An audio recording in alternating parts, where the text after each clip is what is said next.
अस्सलाम वालेकुम। मैं अली अजीम सर्विसेज से। और आज का जो वीडियो है, this is an important video from the border prospective. And you know, speculations जो हैं वो बहुत ज्यादा हैं और रियलिटी बहुत कम है। स्पेकुलेशंस इन अ वे के बॉर्डर्स जो है वो क्रिसमस तक खुल रहे हैं। यस, क्रिसमस तक बॉर्डर खुल रहे हैं, लेकिन they are the domestic borders for Australia. फिर उसके बाद एक जो है वो र्यूमर आता है कि स्टार्ट ऑफ 2021 बॉर्डर्स खुल रहे हैं। यूनिवर्सिटीज जो है वो obviously they are under lot of pressure and they are just forcing और they are just stimulating the government of Australia that you need to really make such a policy कि जिनके at least visas लग चुके हुए हैं वो student जो है वो ट्रेवल कर जाएं। तो आज का जो हमारा वीडियो है that is on the latest update on the borders. And I believe सो कि आप इस चैनल को सब्सक्राइब करते हैं, क्योंकि आप जब इस चैनल को सब्सक्राइब करते हैं तो आपको मिलते हैं आपके लैपटॉप पे और आपके मोबाइल पे सारे मेरे वीडियोस, जो जहां पे भी आप होते हैं around the world you can easily get the video, the latest video. तो इसलिए चैनल सब्सक्राइब करना जरूरी है। So let's move to the Canadian border. First of all, जो कैनेडियन border है, there has been a very concrete news from the students and the visitors point of view।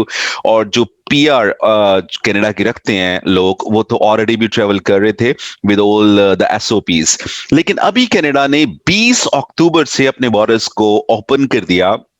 लेकिन there is हमारे condition, एक conditionality है जिसपे के students को move करना है। अभी तक जो उन्होंने फेस टू फेस या वन वन क्लासेस हैं वो विंटर इनटेक के लिए अनाउंस नहीं किया। एंड मोर लाइकली जो विंटर इनटेक के स्टूडेंट्स हैं जिनका वीजा हो चुका हुआ है, ऑब्वियसली वो ऑनलाइन क्लासेस पे ही जाएंगे। लेकिन there is a difference between the online classes while the students are sitting in the subcontinent, like the students are sitting in India, students are sitting in Pakistan, and the students are sitting in Nepal and other South Asian countries, and the students who travel all the way in Canada and they study the online classes। इस difference को समझ लीजिएगा कि जो Canadian government है, they assigned all the public institutions 95%, Canada में जो institutions हैं वो पब्लिक इंस्टीट्यूट्स हैं। And this is the great education standards in the system of Canada, जिसको हमने समझना है। जितने भी पब्लिक इंस्टीट्यूशंस थे उनको एक advisory दिया गया from the health ministry of the Canadian government that you need to submit your report। आपको final COVID-19 report जो है वो submit करवाना है। and if you arrange all the SOPs and you arrange all the precautionary measurements, जो भी precautionary measurements हैं वो आप arrange कर लेते हो अपनी यूनिवर्सिटी पे या इंस्टीट्यूशन पे या कॉलेज पे, then you are allowed to call your students। So this is the difference between Canadian and Australian policies। Australian जो गवर्नमेंट है उन्होंने अपने यूनिवर्सिटीज को कभी ऑन बोर्ड नहीं लिया। This is actually the bad luck. और जब उन्होंने अपनी यूनिवर्सिटीज को या उनके, आप समझ लो कि जो चांसलर्स हैं, जो यूनिवर्सिटीज को के बेसिक अथॉरिटीज हैं, उनको कभी ऑन पैनल नहीं लिया।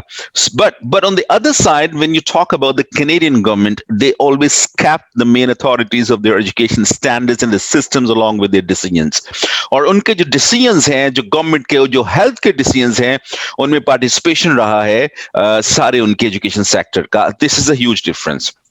अब मैं डिस्कस कर रहा था कि जो स्टूडेंट्स कनाडा वीजा ले लेते हैं, ऑब्वियसली जैसे अभी रिसेंटली हमारे कुछ स्टूडेंट्स के भी अप्रूवल हुए कनाडा के, तो जब वो कनाडा का वीजा लेते हैं they are allowed to travel Canada all the way. अब जब वो कनाडा ट्रैवल करेंगे, अगर उनका इंस्टीट्यूशन कोविड-19 रिपोर्ट, जो उनकी मेडिकल रिपोर्ट है, वो सबमिट करवा चुका हुआ है और वो अप्रूव्ड डीएलआई है, डेजिग्नेटेड लर्निंग इंस्टीट्यूट, वो अप्रूव्ड है। वो आप गूगल करोगे तो आपको डेजिग्नेटेड लर्निंग इंस्टीट्यूट का लिस्ट भी मिल जाएगा कि जो कोविड रिपोर्ट जो है अपनी पास कर चुके हुए हैं। तो वो students all the way Canada travel कर सकते हैं और कनाडा में रह के वो ऑनलाइन क्लासेस पढ़ चुके हैं, पढ़ सकते हैं। And this is a great initiative. I believe कि जब वो कनाडा में हैं तो उन्हें ऑनलाइन क्लासेस पढ़ने में 1% भी कोई एतराज नहीं होगा। लेकिन it really falls very hard on the students of the South Asian market, including India, including Pakistan, including all the other regions, that when we say the students that you have to study the online, the student is all at sea। I mean, students, they're down and out. They don't want to study online, especially in Australia. They say that if we study online and if we move very next semester, we'll have to pay the next semester fee as well. And they're right on the way. और दूसरी बात जो मैं Australian visa borders के बारे में बताऊंगा, Australian borders जो है वो उन्होंने भी बहुत एक पैट इंफॉर्मेशन दिया, एग्जैक्ट एंड एप्ट इंफॉर्मेशन नहीं दिया स्टूडेंट्स को, जो बहुत ज्यादा एम्बिग्विटी पैदा करता है। हमारे जो थिंक टैंक है, जो हमारे पैनलिस्ट हैं या सोर्सेज हैं, उनके मुताबिक ऑस्ट्रेलिया देखने जा रहा है जो उनके 25th ऑफ दिसंबर में, यानी उनके क्रिसमस के इवेंट पे जो मैस्टिक बॉर्डर्स खुल रहे हैं, they are going to play a very crucial role. वो बहुत क्रूशियल रोल प्ले करेंगे। और अगर डोमेस्टिक बॉर्डर्स खुलने से, उनके इंट्रा बॉर्डर खुलने से कोविड स्प्रेड नहीं होता, पैंडेमिक जो है वो इन कंट्रोल रहता है, तो आई बिलीव सो कि वो इंटरनेशनल बॉर्डर्स की तरफ बहुत जल्दी आने जा रहे हैं। And you gonna listen the happiest news about the Australian international borders. तो ऐसा कुछ नहीं है अभी के उनके जो इंस्टीट्यूशंस हैं वो उनके खिलाफ गवर्नमेंट के खड़े हो गए, और वो भी समझते हैं, ये जो गोरे होते हैं वैसे ही थोड़े से आई मीन सॉफ्ट माइंडेड, और as far as precautionary measurements concern वो थोड़ा सा आई मीन इस तरफ होते हैं। You can say I mean that is on the week side of the English speaking countries के, बहुत ज्यादा जो है वो चीज को हाइप पे ले जाते हैं। बट हमारे साउथ एशियन कंट्रीज में आप समझते हो, चाहे वो इंडिया हो, पाकिस्तान हो, नेपाल या बांग्लादेश या वियतनाम या अदर साउथ एशियन कंट्रीज, तो हम ऐसी चैलेंजेस को या ऐसे एलिमेंट्स को या पैंडेमिक्स को खैर आई मीन पॉवर्टी रेट ही इतना है अनफॉर्चुनेटली कि रोज ही फेस करते हैं लोग, and the way they are employed outside their houses, and even I have seen many people you know in the garbage for having something to eat. Unfortunately we belong to the part of the world जहां बहुत ज्यादा ऐसी चीजें हैं, हम लोग खुद ही you can say resentment feel करते हैं। I don't want to transcend the things a lot, मेरा टॉपिक नहीं है ये, लेकिन आपको समझना है कि when it comes to the English speaking countries, they are pretty much you know precautionary, they are pretty much extra careful on the things। तो इन द एंड जो कैनेडियन बॉर्डर्स हैं वो तो इंटरनेशनल स्टूडेंट्स के लिए खुले हुए हैं। तो आपको डीएलआई जो डेजिग्नेटेड लर्निंग इंस्टीट्यूशन लेना है, तो आप बिल्कुल अपने कंसल्टेंट या एजेंट से डिस्कस कीजिए कि वेदर ये जो है वो कोविड रैपिड अपनी पॉजिटिव सबमिट करवा चुका हुआ है कि नहीं। अगर नहीं करवा चुका हो तो वहां आपको ट्रैवल करने का अलाउ नहीं होगा।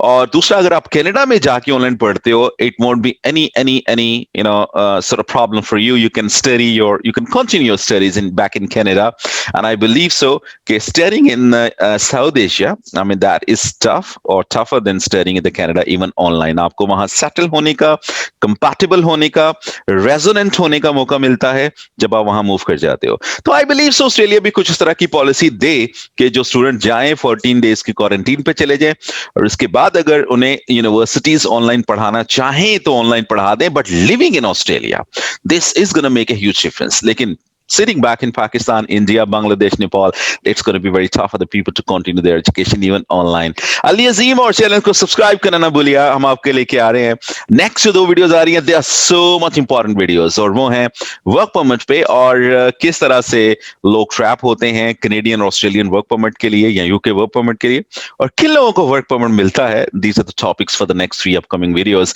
एंड आई बिलीव सो ये आपको बहुत हेल्प करने जा, हर बंदे को हेल्प करने जा रही हैं कि जब आप वर्क परमिट के लिए अप्लाई करते हो, what are the prerequisites of the work permit और किस तरह वो वीजा मिलेगा। चैनल देखते रहिए, सब्सक्राइब करते रहिए, शेयर करते रहिए। Thank you very much. Ali Azeem from Azeem services.